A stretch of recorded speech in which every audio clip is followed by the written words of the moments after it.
Ayer en algún momento me puse a escuchar el Requiem de Brahms,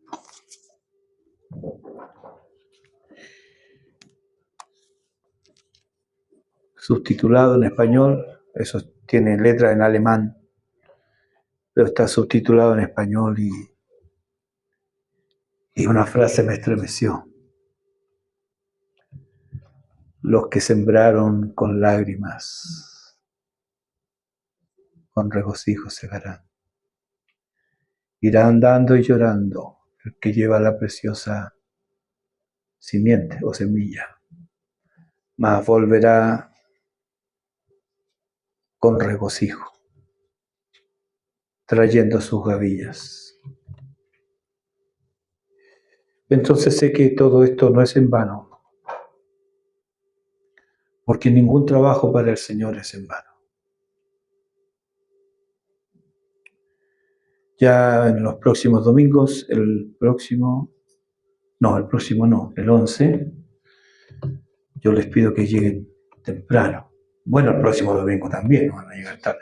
No van a entender eso, ¿no? Pero por las dudas decimos, llegue temprano el próximo domingo para que compartamos, ¿sí? Y ya el 11 nos constituiremos como congregación. Me falta conversar solo con un par de hermanos y ya estamos con la ayuda del Señor. Quiero otra vez decirles que esto no significa que aquí se cierra y el que no entró quedó fuera, donde será el lloro y el crujir de dientes. No es eso, ¿sí? Dios añade cada día a los que han de ser salvos. Y dentro de eso, algunos pasan a ser miembros de la iglesia, pasando por los requisitos que ya hemos hablado y que espero que usted, si tiene interés en ser miembro de la iglesia, vea cada una de las 10 clases que dimos de membresía. ¿Sí? Porque yo le voy a preguntar. Entonces usted me tiene que decir la verdad. No me va a mentir, ¿no? ¿Para qué? Entonces me va a decir, sí, pastor, los vi cada uno. ¿Sí? Muy bien. Y cualquier otra duda, por supuesto, pregunte. Muy bien. Vamos a tener un momento de oración. Inclinen sus rostros y nos vamos a encomendar al Señor. Buen Dios y Padre Celestial, gracias porque tú eres tan bueno que nos permites en este día reunirnos para juntos poder adorarte. Y ahora, al escuchar tu palabra, abre los ojos de nuestro entendimiento. Abre, Señor, nuestro entendimiento, nuestra mente, a fin de que podamos comprender. Pero más que eso, no solamente comprender, sino que pone el deseo de obedecerte de corazón. Obra en nuestras vidas, Señor. Porque si tú no obras en nuestras vidas, estamos perdidos. Rogamos la asistencia de tu Santo Espíritu en esta hora por Jesucristo nuestro Salvador. Amén. Muy bien, algunos aspectos de la práctica de la piedad, hace algunos domingos que venimos hablando de esta temática general que engloba, ¿cierto?, el capítulo 5, desde el versículo 1 hasta el capítulo 6, versículo 2. Algunos aspectos de la práctica de la piedad. Hemos visto algunos, vamos a seguir viendo y el próximo domingo también. Y ahora vamos a ver la práctica de la piedad y la disciplina eclesiástica. Un tema difícil, pero está en la Escritura, así que vamos a darle. ¿Qué vamos a hacer? Capítulo 5, los versículos 19 al 25. Contra un anciano no admitas acusación, sino con 2 o 3 testigos. A los que persisten en pecar, repréndelos delante de todos, para que los demás también teman. Te encarezco delante de Dios y del Señor Jesucristo y de sus ángeles escogidos, que guardes estas cosas sin prejuicios, no haciendo nada con parcialidad. No impongas con ligereza las manos a ninguno, ni participes en pecados ajenos. Consérvate puro. Ya no bebas agua, sino usa de un poco de vino por causa de tu estómago y de tus frecuentes enfermedades. Los pecados de algunos hombres se hacen patentes antes que ellos vengan a juicio, mas a otros se les descubren después. Asimismo se hacen manifiestas las buenas obras, y las que son de otra manera no pueden permanecer ocultas. Nos tocaremos hoy día todo el pasaje, dejaremos algo para el próximo domingo, pero vamos a meternos en este tema. El domingo pasado terminamos viendo la recomendación del apóstol, haciéndose eco de la sabiduría de Dios. Pero no solo tiene en mente Deuteronomio 19:15, pasaje que leyó nuestro hermano, sino que todo el contexto de Deuteronomio 19, del 15 al 21, como veremos. Y va a ver cómo en este pasaje, al hablarle Pablo a Timoteo, él tiene en mente todo este pasaje de Deuteronomio 19. Y vamos a leer Deuteronomio 19 en los capítulos desde el versículo 15 al 21. El texto completo dice así: no se tomará en cuenta un solo testigo contra ninguno en cualquier delito ni en cualquier pecado en relación con cualquier ofensa cometida. Solo por el testimonio de 2 o 3 testigos se mantendrá la acusación. Cuando se levante testigo falso contra alguno para testificar contra él, entonces los litigantes se presentarán delante de Jehová y delante de los sacerdotes y los jueces que hubieren en aquellos días. Y los jueces inquirirán bien. Y si aquel testigo resultare falso y hubiera acusado falsamente a su hermano, entonces haréis a él como él pensó hacer a su hermano, y quitarás el mal de en medio de ti. Y los que quedaren oirán y temerán, y no volverán a hacer más una maldad semejante en medio de ti, y no le compadecerás vida por vida, ojo por ojo, diente por diente, mano por mano, pie por pie. Lo último se conoce como la ley del talión. Y hay un pésimo entendimiento de esto, porque en ninguna parte la Biblia nos autoriza a ninguno de nosotros a obrar de esta manera. Aquí son los jueces los que deben imponer el castigo, no es el particular. Entonces la gente entiende mal. Corríjalo cuando alguien diga, pero si dice ojo por ojo, sí, pero ¿a quién se lo dice? No es a la víctima, se lo dice al juez. Muy bien, pero ese no es nuestro tema. Yo quiero aquí llamar la atención acerca de algunas cosas de este texto. Porque dice que los 2 litigantes se presentarán delante de Jehová. Y aquí tenemos algo. Porque Jehová es invisible, no se ve.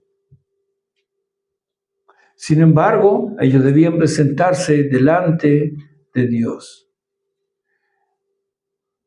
Ahora bien,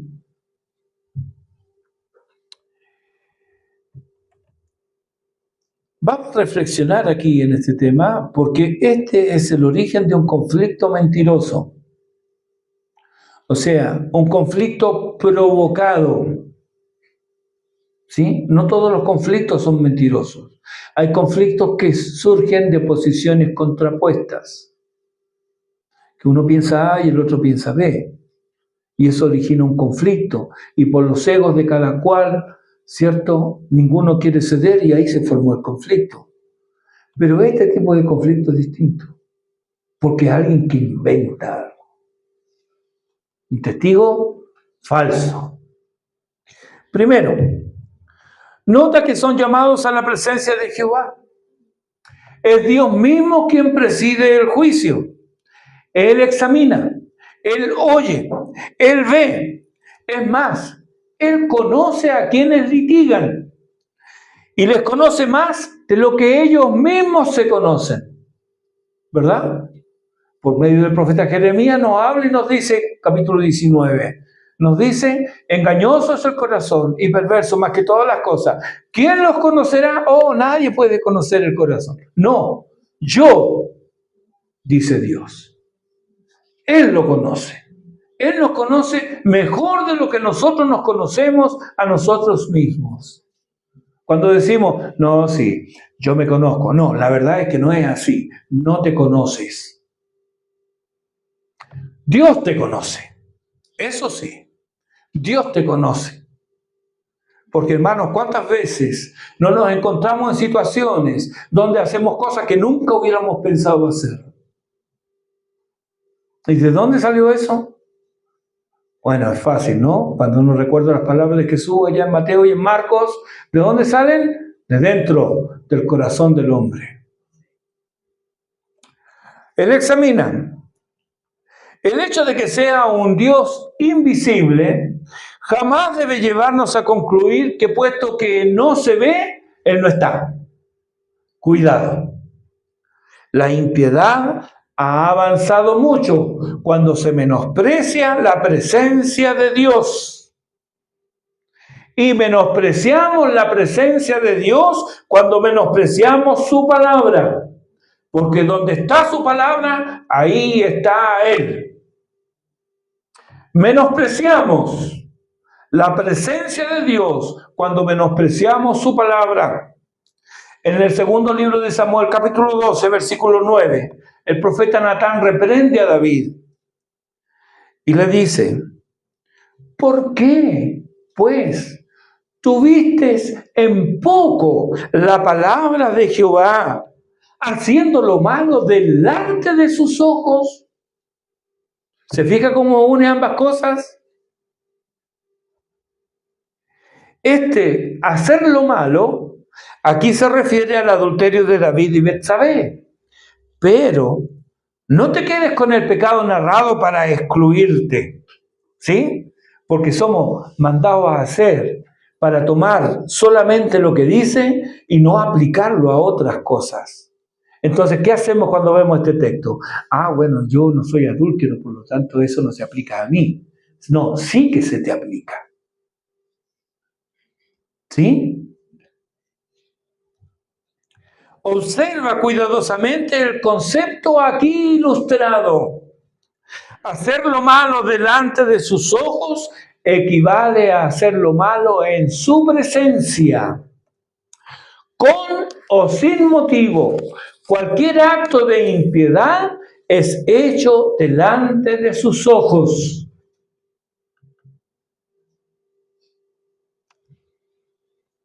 Segundo, quienes tienen la responsabilidad de juzgar han de hacerlo imparcialmente, obedeciendo, entre otros textos, Levítico 19:15, que dice, no harás injusticia en el juicio, ni favoreciendo al pobre. ¿Han escuchado de que Dios tiene un cuidado preferente por los pobres? ¿Han escuchado eso? Eso es falso. ¿No? No harás injusticia en el juicio, ni favoreciendo al pobre, ni complaciendo al grande. Con justicia juzgarás a tu prójimo. Sin prejuicios, sin hacer acepción de personas. No, es que es pobrecito. No, porque este pobrecito puede ser sinvergüenza y puede ser mentiroso. Lo que pasa es que tiene plata. No, no tiene nada que ver. Con justicia. Tercero, el castigo debe ser de acuerdo a la falta. Hay reciprocidad en el castigo del mal. Debemos preguntarnos, ¿qué se buscaba cuando se acusaba al hermano? ¿Se buscaba su destitución? Pues él mismo, el acusador falso, debe ser expulsado de la congregación de los santos. Eso es lo que buscaba en el otro, levantando una infamia. Eso se le debe aplicar. Cuarto, no hay otra manera de limpiar el mal. La sangre de Cristo nos lava y limpia de todo pecado. Pero es tarea de la congregación sacar la mugre y expulsar a quienes pervierten la paz y la unión entre los santos con calumnias y acusaciones falsas. Quinto, al hacer esto, estamos obedeciendo a un Dios santo que requiere santidad de los suyos. Y al ver que los chismes, calumnias y acusaciones son severamente castigadas, habrá temor de caer en pecados de la lengua y cualquier otro pecado. Habrá temor, al menos, al castigo. Hechos capítulo 5, versículos 9 al 11, encontramos, y Pedro le dijo a Safira, ¿por qué convenisteis en tentar al Espíritu del Señor? Ahora pregúntese, ¿acaso ellos no le mintieron a los apóstoles? Pedro dice aquí que mintieron al Espíritu del Señor. He aquí a la puerta los pies de los que han sepultado a tu marido y te sacarán a ti. Al instante ella cayó a los pies de él y expiró. Y cuando entraron los jóvenes la hallaron muerta y la sacaron y la sepultaron junto a su marido. Y vino gran temor sobre toda la iglesia. Ya lo creo, hermano. Si yo estoy en una reunión donde alguien es confrontado por ser mentiroso y cae muerto,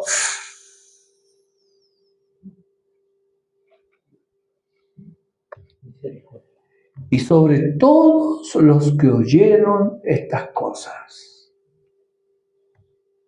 temor. Sexto, la disciplina eclesiástica requiere obediencia a la ley de Dios. No debemos dar lugar a especulaciones sensibleras, ni a salidas amorosas que pervierten la justicia, pasan por alto el arrepentimiento e ignoran el resarcir el daño causado. Todas estas cosas nos enseña ese pasaje. Pero, ¿qué ocurre? ¿O debe ocurrir si hay evidencia que nos dicen que las acusaciones son reales y no inventadas? ¿Qué debe ocurrir si un anciano, un diácono o cualquier miembro, pese a las reconvenciones por parte de sus hermanos, insiste en su camino equivocado y persiste en un andar pecaminoso? Vamos a nuestro texto. 1 Timoteo capítulo 5, versículo 20 ahora. A los que persisten en pecar, ¿de quién estaba hablando el versículo 19? ¿De quién? De los ancianos. ¿De quién está hablando el versículo 20? ¿De quién? No creo de los ancianos, porque los ancianos, ¿cómo van a pecar? A los ancianos le habla. Les dice, contra un anciano no admitas acusación sino con 2 o 3 testigos. Pero a los que persisten en pecar, ¿qué se debe hacer? Repréndelos delante de todos para que los demás también teman. Esto casi no se ve.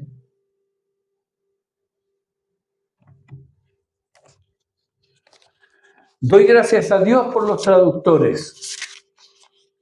Sin ellos solo tendrían escrituras aquellos conocedores de los idiomas originales solamente.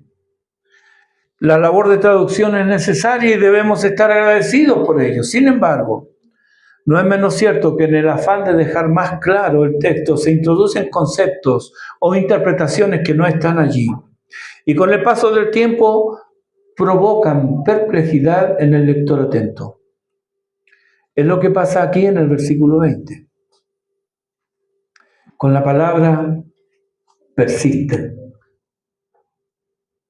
Dice nuestro texto a los que persisten en pecar.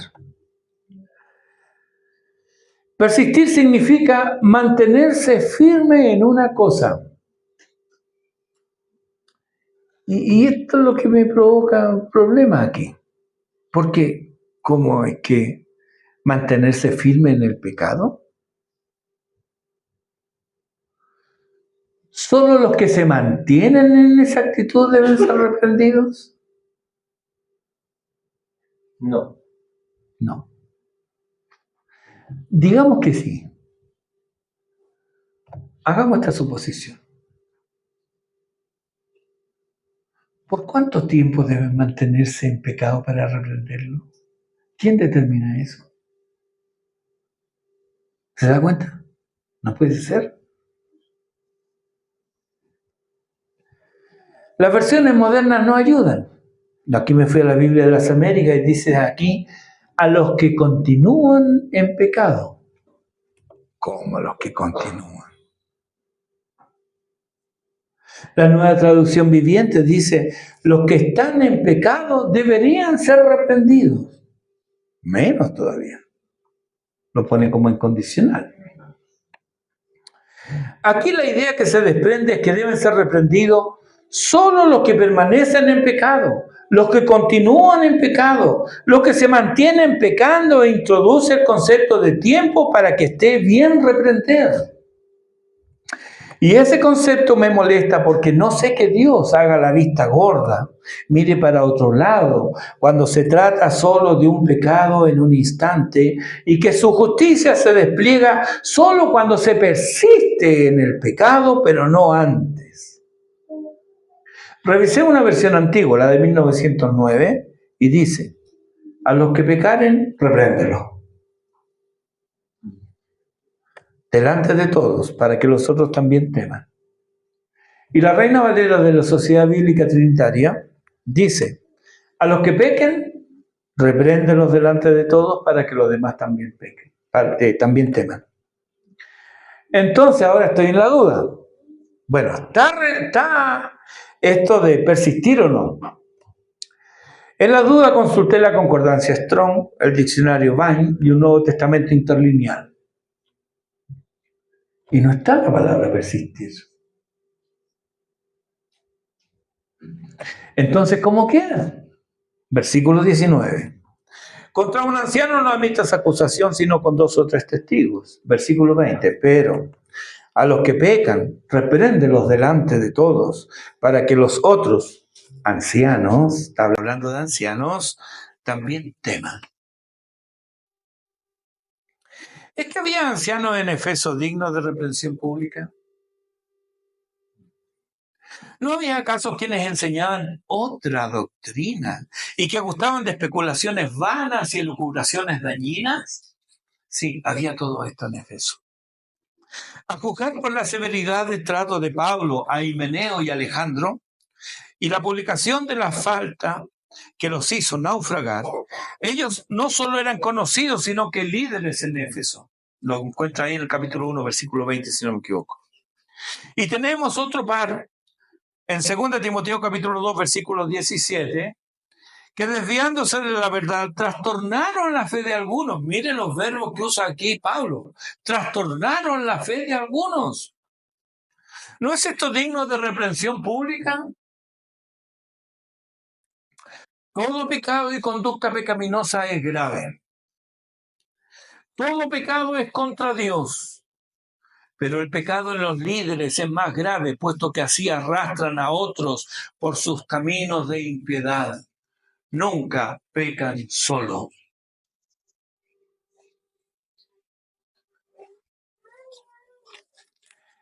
Es difícil llamar al orden a un anciano, a un diácono, a un oficial de la iglesia. ¿Por qué es difícil? Porque no es un recién llegado. Es alguien que conocemos y muchas veces estimamos. Es alguien que de alguna manera ha cautivado nuestros corazones y hemos cultivado una relación de afecto con él. Cuando comenzó su ministerio, fue de bendición a muchos. Sin duda alguna ayudó y consoló, animó y exhortó. Lo amamos. ¿Debemos reprender? Sí. Eso demuestra que lo amamos. Que no lo dejaremos hundirse en el fango. Que no permitiremos que se desbarranque. Santiago nos anima a este respecto y nos dice en el capítulo 5, versículos 19 y 20, hermanos, si alguno entre vosotros se ha extraviado de la verdad y alguno le hace volver, sepa que el que hace volver al pecador del error de su camino, salvará de muerte un alma y cubrirá multitud de pecados. Aquí no hay garantía de que esto será así. No está la garantía de que si tú vas detrás de aquel que se extravía, te va a oír y se va a volver. Si lo hace, gloria a Dios. Nos gozamos todos juntos. Pero no es lo que usualmente vemos, porque estamos llenos de orgullo y llenos de vanidad. Y muchas veces prefieren las personas seguir en su camino equivocado, pero no reconocer su error. Eso lo vemos vez tras vez y es doloroso. ¿Por qué? Porque han habido afecto durante mucho tiempo. Por eso es difícil. Por eso nos negamos muchas veces a llamar la atención. ¿Por qué nos cuesta tanto enfrentar esta situación? Algunas razones, son solo algunas. Primero, por ignorancia. No conocemos la palabra de Dios. La palabra de Dios nos dice que es menester obedecer a Dios antes que a los hombres. La palabra de Dios nos dice que debo ser sincero con mis hermanos y que si los amo, entonces voy a velar por su bien. En segundo lugar, por desidia. No creemos que nosotros somos llamados a cuidar a nuestro hermano. No es mi responsabilidad. Sí, yo lo veo que anda así torcido, pero es un problema de él con Dios, ¿no? No es mi problema. Ese es un Caín. ¿Soy yo acaso guarda de mi hermano? Tercero, por afecto. Anteponemos nuestros sentimientos a nuestra obediencia a Dios. Esto pasa en los matrimonios. ¿Sí? Anteponemos nuestros afectos. Vemos que anda chueca la cosa, pero no decimos nada porque lo amamos, porque la amamos. Y pensaba, es solo pensar del dolor que le vamos a causar, de la pataleta que le va a dar. Preferimos cerrar la boca.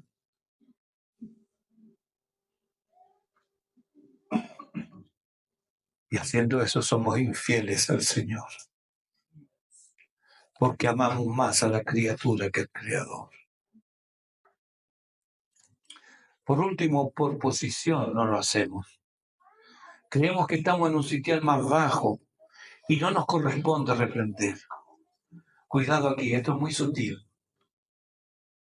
Pero ¿cómo le voy a decir si yo soy hermano nomás?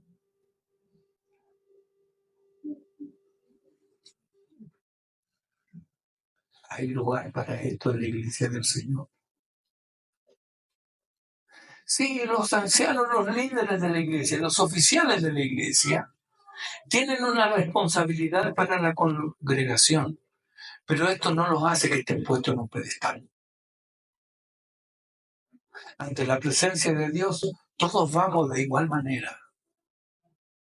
Todos necesitamos arrepentirnos, convertirnos de nuestros pecados, confesar nuestros pecados y rogar por la gracia de Dios. Todos, oficiales y miembros de la iglesia. Timoteo era joven y tímido. La labor para cualquiera es difícil. Fíjense, un joven. Y es puesto en un lugar donde hay gente ya veterana. Y que están antes que él y que son ancianos. Y Pablo llega y dice, por esto te dejé allá. Para que mandes, miren, mandes. Para que mandes a algunos que no enseñen cosas diferentes. Era la labor difícil. Pablo, a fin de animar a sus delegados, junto al mandamiento a orar, invoca al mismo Dios. Porque leo, versículo 21, leo en la Reina Valera de la Sociedad Bíblica Trinitaria. Te requiero delante de Dios y del Señor Jesucristo y de sus ángeles escogidos. Miren, Pablo, ¿cómo lo voy a hacer? Si mira, son ancianos. Te mando, te requiero delante de Dios y de nuestro Señor Jesucristo y de sus ángeles escogidos, que guardes estas cosas, que guardes, obedezcas. Que guardes estas cosas sin prejuicios, no haciendo nada con parcialidad. La versión antigua, en la última frase dice que guardes, que obedezcas estas cosas sin perjuicio de nadie, que nada hagas inclinándote a la una parte. ¿Ves que es clara la escritura? Estamos familiarizados con la imagen de la justicia como una dama con los ojos vendados, lo vimos el domingo pasado, una balanza en su mano izquierda y una espada inclinada en su mano derecha. La balanza significa sopesar los hechos, los ojos vendados porque no mira quién es el objeto de su actuar, la espada el poder de ejecución de castigo o absolución. Esto lo vemos hoy, pero en la Ginebra de Calvino, la imagen era otra. La dama sostenía la misma balanza, pero no estaban vendados sus ojos, sino que inclinados hacia abajo, donde también tenía inclinada la espada, que apuntaba a un libro abierto. ¿Cuál era ese libro? La palabra de Dios. Los ojos de esta mujer estaban sin venda y dirigidos al libro y con la espada al libro. Esa era la imagen de la justicia. Posteriormente, con la Revolución Francesa, si no me equivoco, viene esto de cubrirle los ojos. Todos sabemos que se le cae la venda. ¿Sí? Todos sabemos que hace así, a ver quién es. ¿Sí? Es decir, hermanos, se sopesaban los hechos, se declaraba inocente o culpable de acuerdo a la ley de Dios. La justicia debe contemplar al justo, no al hombre. ¿Qué es lo que nos dice Pablo en los Romanos, capítulo 3? Que no hay justo, ni aún uno. Entonces, ¿a quién debemos mirar? Al justo. Constantemente somos llamados a no hacer acepción de personas, a ser imparciales. ¿Por qué ese llamado? Porque nos es difícil. Nuestros corazones muchas veces son un estorbo a la razón y no queremos admitir lo que es evidente. Nos negamos a ver la realidad y nos ejercitamos en el mal obrar. ¿Cómo procederá con justicia alguien que desprecia a su hermano o su hermana por razón de su vida pasada? ¿Cómo podrá evaluar en justicia a alguien con sentido de superioridad o de inferioridad? ¿Alguien que necesita ser reconocido? No va a actuar en justicia. ¿Será justo el que desprecia al pobre, al anciano, al niño, a la madre soltera, a la mujer sola, al divorciado, al que viene a Cristo cargando su fardo de impiedad? ¿Será justo? No. Mire a su maestro y Señor. ¿Y los que te acusaban, mujer? ¿Dónde están? Se han ido, Señor. Y yo te condeno. Vete. Y no peques más. Ese es mi Señor. Ese es mi maestro. Ese es el que me recibió a mí. que sabía mi carga de impiedad, sabía la pudrición que me rodeaba, pero Él me recibió y me dijo, las cosas viejas pasaron.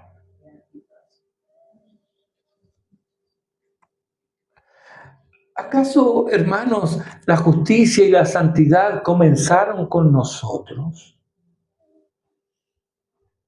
¿Nos erigiremos en el patrón de la santidad y la justicia? Hermanos, cuánto orgullo alberga nuestro corazón engañoso. ¿No nos arrepentiremos de esta maldad? ¿Qué sería de nosotros si nuestros pecados no hubieran sido perdonados? ¿Somos admitidos en su bendita presencia por nuestros méritos o por los méritos de Cristo? ¿Por qué entonces medir a otros comparándote contigo mismo? Segundo a los Corintios 10:12, mire cómo dice, porque no nos atrevemos, está hablando Pablo, no nos atrevemos a contarnos ni a compararnos con algunos que se alaban a sí mismos, pero ellos, midiéndose a sí mismos, por sí mismos y comparándose consigo mismos, no son juiciosos.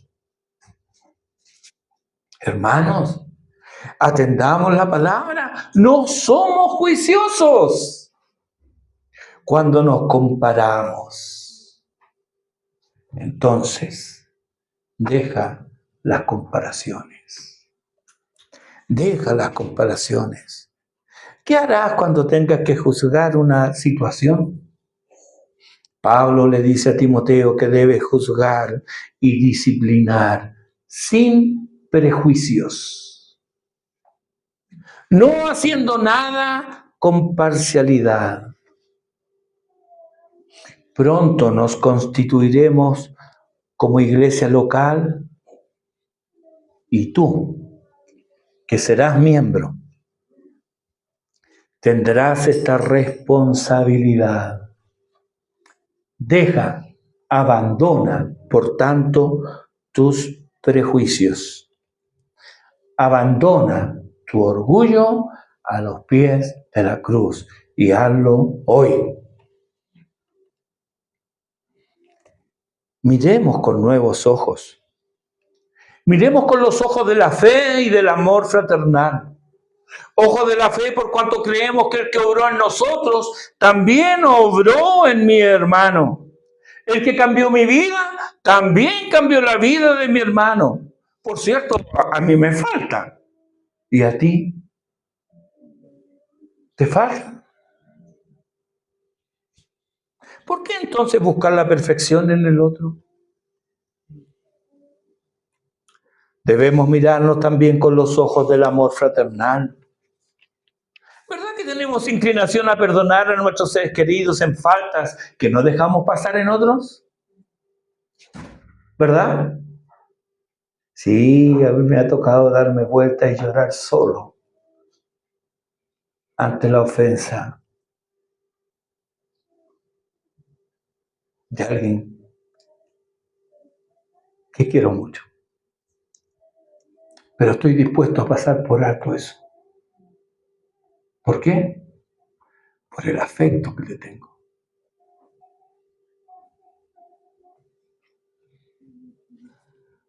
¿Por qué no debe ser igual entre hermanos en la fe? ¿Comprados al mismo precio? ¿E hijos del mismo Padre? Resolvamos hoy mismo ante el Señor creer esta verdad y actuar consecuentemente. Segundo a los Corintios capítulo 5, versículo 17, dice de modo que si alguno está en Cristo, nueva criatura es. Las cosas viejas pasaron, he aquí todas son hechas nuevas.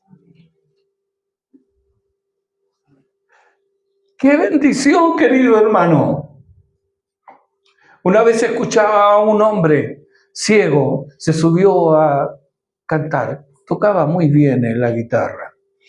y cantó una canción, nunca más la he vuelto a escuchar, no sé, pero en una de sus partes decía, ¿qué no daría por escribir mi vida de nuevo?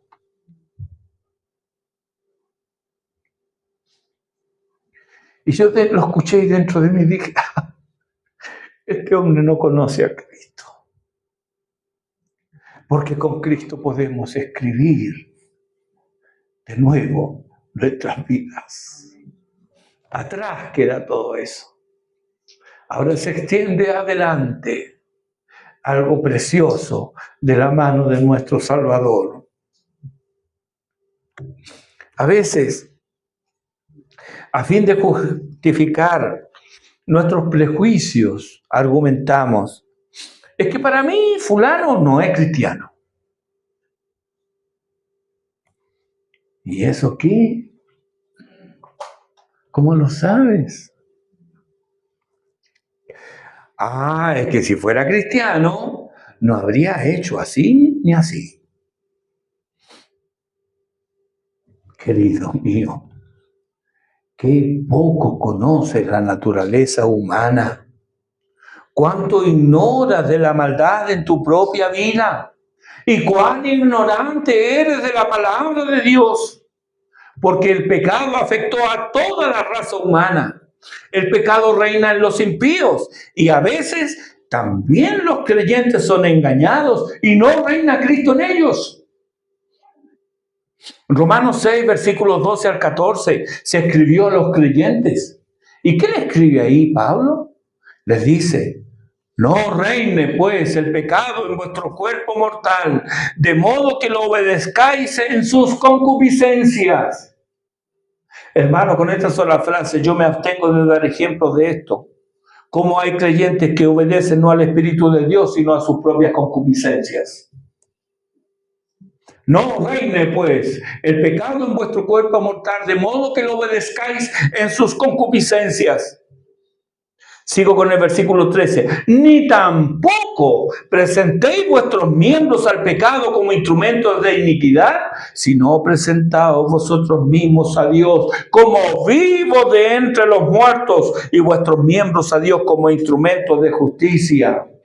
Porque el pecado no se enseñoreará de vosotros, pues no estáis bajo la ley, sino bajo la gracia. Humillémonos bajo la poderosa mano de nuestro buen Dios, y Él nos levantará a su debido tiempo, y no antes de confiar nuestra aceptación solo en su gracia, y no en nuestros pretendidos méritos, que son humo. Esto no significa que todos pueden hacer de todo. Un administrador sabio dará tareas de acuerdo a las habilidades presentes en cada cual. Y esto no es hacer acepción de personas. Hay quienes tienen excelentes dones, pero fallan en su carácter. De hecho, hermanos, los dones y la posición dentro de la congregación no son sinónimos de espiritualidad.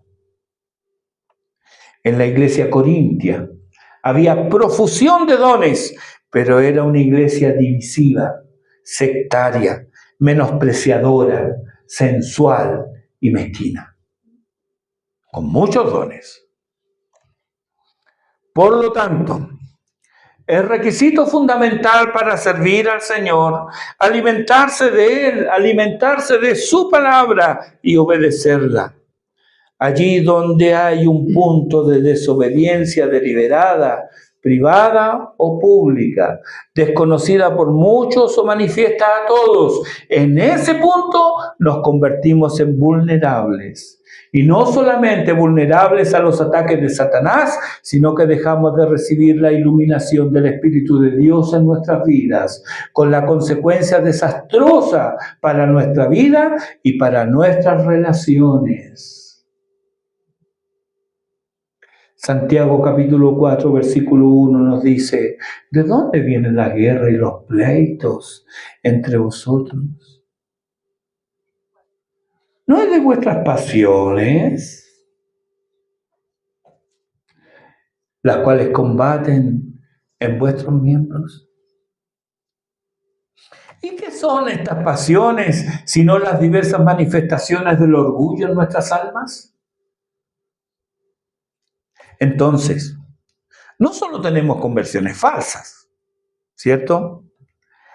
Como Simón el mago en Hechos 8, sino que también tenemos convertidos, descuidados y desobedientes como en la iglesia corintia.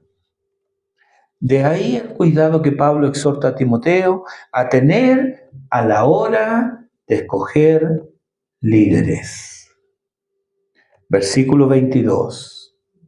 No impongas con ligereza las manos a ninguno, ni participes en pecados ajenos. Consérvate puro. Por imposición de manos aquí podemos entender dos cosas. Una más probable que la otra, pero me parece que el texto tiene aplicación a ambas cosas. Vamos a ver solo la primera, la segunda lo vamos a dejar para el próximo domingo. Es más probable es que vemos vez tras vez en el Antiguo Testamento, sobre todo, vemos este caso. Allí simbolizaba la identificación y prolongación del oficio o cargo con la correspondiente bendición y encomendación a Dios. Esto era imponer las manos. Así vemos cómo se imponían las manos a sacerdotes, a reyes y a profetas. Haciendo esto a la vista del pueblo, era un reconocimiento que se investía al que se le hacía imposición de manos de la misma dignidad y honra que el que oficiaba. Se lo reconocía como uno de los pares, o que tenía la dignidad para la cual había sido llamado. La misma ceremonia y significado le dio la Iglesia al imponer las manos a los líderes señalados por Dios y aceptados por la congregación. Cuando se eligieron los primeros 7 diáconos, intervino la congregación, pero bajo un marco estricto. Debían tener determinados requisitos. Cumplidos estos, dice Hechos 6:6, los trajeron a los apóstoles quienes les examinaron. Dice que presentaron ante los apóstoles quienes, orando, les impusieron las manos. Muchos de los problemas al interior de las congregaciones tienen que ver con deficiencias en el liderazgo.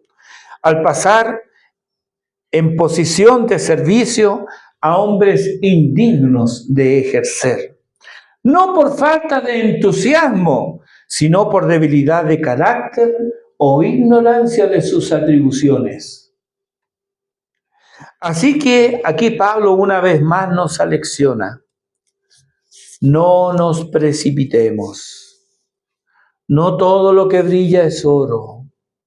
Y aunque los hombres se esfuercen por esconder y ocultar sus pecados, tarde o temprano serán descubiertos a la congregación por aquel que todo lo sabe y ante quien es imposible esconder nada. Así y todo, es posible que llegue alguien al liderazgo indigno de él, como es el caso de Diótrefes en la 3ª epístola de Juan. El daño que puede hacer alguien así solo puede ser revertido por el Señor de la Iglesia, nuestro Señor Jesucristo, que vela por los suyos. También pudiera pasar que alguien que comienza bien, en algún punto de su carrera comienza a desviarse y termina mal. Ejemplos en las Escrituras y en la historia hay muchos. ¿Es esto posible? El mismo apóstol se pone en esta tesitura cuando dice en 1 Corintios 9:27, dice él, golpeo mi cuerpo y lo pongo en servidumbre, no sea que habiendo sido heraldo para otros, yo mismo venga a ser eliminado. Por supuesto, aquí no se trata de perder la salvación, sino de perder la posición y el honor que Dios le había dado al servir a los santos. El llamado del apóstol es a no participar de pecados ajenos. Si otro se desvía, debemos dejarlo desviarse. No demanda el amor que me acerque a él, que me acerque a ella, para reconvenirle de su actuar. Gálatas capítulo 6, versículo 1 nos dice: hermanos, si alguno fuere sorprendido en alguna falta, vosotros que sois espirituales, restauradle con espíritu de mansedumbre, considerándote a ti mismo, no sea que tú también seas tentado. Judas, versículos 22 y 23 dice: a algunos que dudan, convencerlos; a otros, salvad. Mire el verbo que usa. A otros salvad, arrebatándolos del fuego, y de otros tened misericordia con temor, aborreciendo aún la ropa contaminada por su carne. Quiero decirte otra cosa aquí. Levantar a alguien del barro significa que te vas a embarrar. ¿Nunca te pasó que no quisiste hacer algo porque te vas a ensuciar mucho? Esto va a pasar cuando queramos rescatar a otro. Van a pensar mal de ti.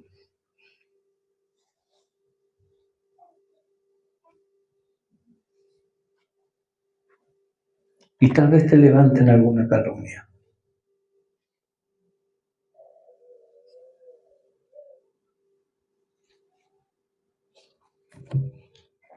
Y yo quisiera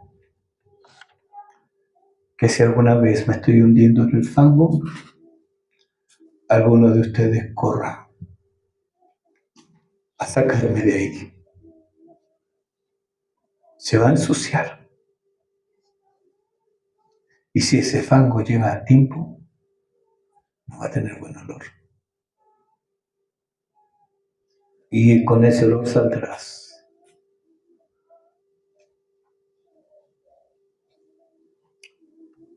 El amor debe estar dispuesto a sufrir.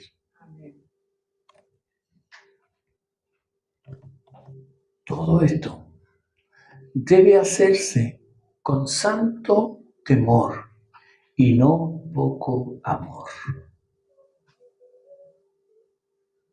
Sí, hermanos, amor y temor son dos cosas que necesitamos para liberar a alguien de las garras del pecado. Otro caso nos presentan las Escrituras que es bastante común al interior de las congregaciones. Se trata de quienes trabajaron y usaron sus dones para la gloria de Dios, con ahínco y esfuerzo, mancomunadamente, pero en algún punto surgieron desavenencias que por el orgullo de cada cual se hicieron irreconciliables. ¿Qué debemos hacer en ese caso? Filipenses capítulo 4, versículos 2 y 3 nos dice: ruego a Evodia y a Síntique que sean de un mismo sentir en el Señor. Asimismo te ruego también a ti, compañero fiel, que ayudes a estas que combatieron juntamente conmigo en el Evangelio, con Clemente también y los demás colaboradores míos, cuyos nombres están en el libro de la vida. Nota que en este texto hay dos ruegos. Uno, a los que están distanciados. Evodia, Síntique, por favor, hermanas, sean de un mismo sentir en el Señor. Les ruego. Pero hay otro ruego. Te ruego también a ti, compañero fiel.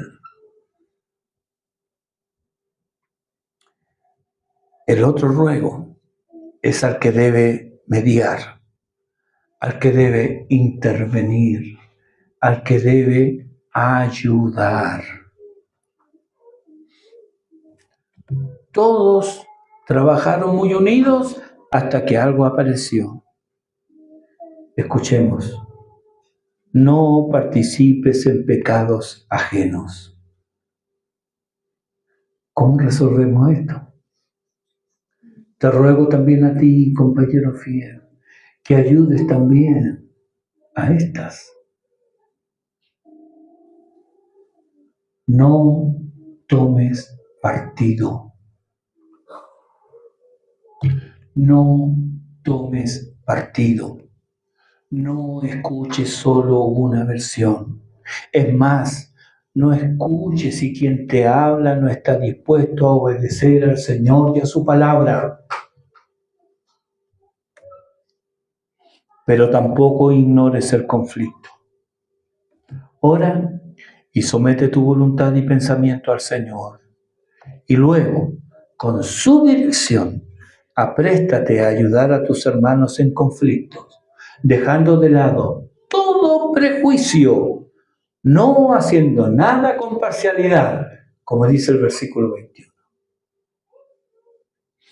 Oro que sometamos a Cristo nuestras voluntades y que Él reine, no solo en nuestras confesiones y pacto, sino también en nuestras vidas. Vivamos para su gloria.